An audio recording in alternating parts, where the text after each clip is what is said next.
nigga that can kill me right now is Ian Connor. That's my brother.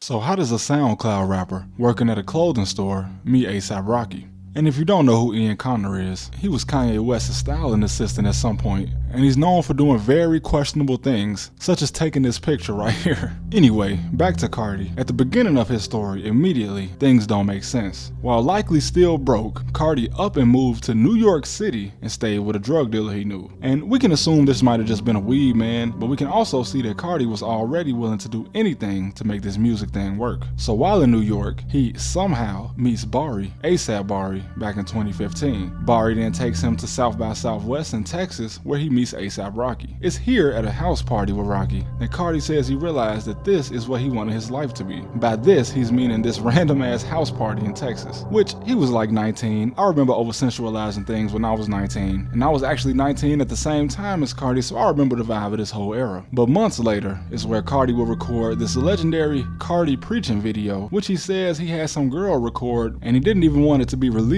but somebody leaked it. Now back to Ian, a guy that Carti called his brother, a close friend you would often see him with. Now, nothing can better sum up the allegations against Ian Connor than this literal petition with over 20,000 signatures calling for him to face the consequences of his actions. You see, back in 2015, Ian Connor allegedly dated an at the time 16-year-old girl. Even though this woman would call the allegations lies when she became an adult, she then tweeted that she was also told to say it was a lie, because these type of allegations could ruin someone's career. And far be it from me to believe a model wouldn't do something like this for money, even if it means letting a predator roam free. Now, being young and naive, she deleted the tweet, of course, but there's no such thing as delete on the internet. Once it's here forever. Now, out of the over 30 women to accuse Connor, only one incident report from the police is available. There might be more if someone files a Freedom of Information request, but for now, we have an incident report from the DeKalb County Police in Georgia, filed by a Malika Anderson, who was in college at the time at Emory University. Now, interestingly, this incident would have taken place just 2 days before Carti made this infamous recording calling Ian his brother. And having been a 19-year-old myself, I can tell you that there is no way I wouldn't know about any woman that my brother was associated with. In fact, I would probably have been around when they were together. So if any of these allegations were true, there's no way that Carti wouldn't know, especially if they were traveling around the world together. Now, I will cut Carti some slack here, since the video, if it truly was filmed on December 18, 2015, Carti was supposedly in Toronto. But then again, there's more found footage of Carti with Ian Connor on both the day before and after this incident, which makes me wonder why Ian wasn't in the hotel room with Carti, as he even appeared to have been with Carti about 10 minutes before the video started. But strangely, I can find no footage of Carti and Ian on December 16th. So with the random move to New York to stay with a stranger and being around a well-connected guy with these type of allegations on him shows a bit of a pattern for Carti. And if you watch the whole day's worth of this found footage video, it's basically just Carti talking about himself. Despite the fact that nobody really asked him anything, he clearly thinks himself to already be the biggest thing in music.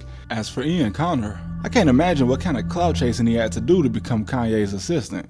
But all I can confirm is that he started modeling around 2012, and that's what led him to working with Kanye during Fashion Week. And of course, this could have come from him building a following for himself in fashion during the Tumblr era, and his rise could have been authentic, as he does have an eye for fashion and, let's just say, a one-of-a-kind face. But as far as debunking the Ian Connor allegations, it will be highly unlikely for Ian to have traveled from Canada to Georgia in the middle of this trip with Carti and then come back the next day. Assuming the timestamps on this random rare Carti footage are correct, why would a Georgia college student be in Canada with Ian Connor if she wasn't staying with him? And if any assault took place, it would have had to happen in Toronto, which wouldn't make sense as to why the police report was filed in Georgia. Unfortunately, even using the Wayback Machine, I couldn't find the original posting of the Carti preaching video to confirm the dates. But since Carti mentions that it was filmed after South by Southwest in 2015, which happened in March of that year, we can assume that it probably was around late 2015, early 2016. And this is the extent of debunking the Ian Connor claims, as you'd probably need a lawyer to debunk the stories of 30 different women. And as for A$AP Bari, he has the same type of allegations on his name as well, though not anywhere near to the extent of Ian Connor.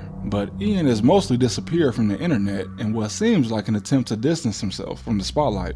Carti has distanced himself from Ian as well. And we already know that Carti has left everyone to help put him on, like Ethereal, Awful Records, and even his own cousin, at least I think it's his cousin, Uno the activist. And you don't need to convince me that Carti is a slimy character, but watching his come up, it's hard for me to judge him too much, as he was just a 19-year-old kid with a huge buzz. And that would be pretty hard not to go to your head as a teenager. He never hid his arrogance from the world. In fact, it was part of his brand from the beginning. So if you were this guy's friend, and you saw what he was, then it should have been mutual. You use him for clout, and he uses you for clout. And doing this may have led Carti to be around some grimy people, but I'm sure that's the price he was willing to pay to get where he is now. And I doubt he regrets it. I'm that nigga that you see on YouTube, you be like, damn, that nigga Carti remind me just like of myself. That was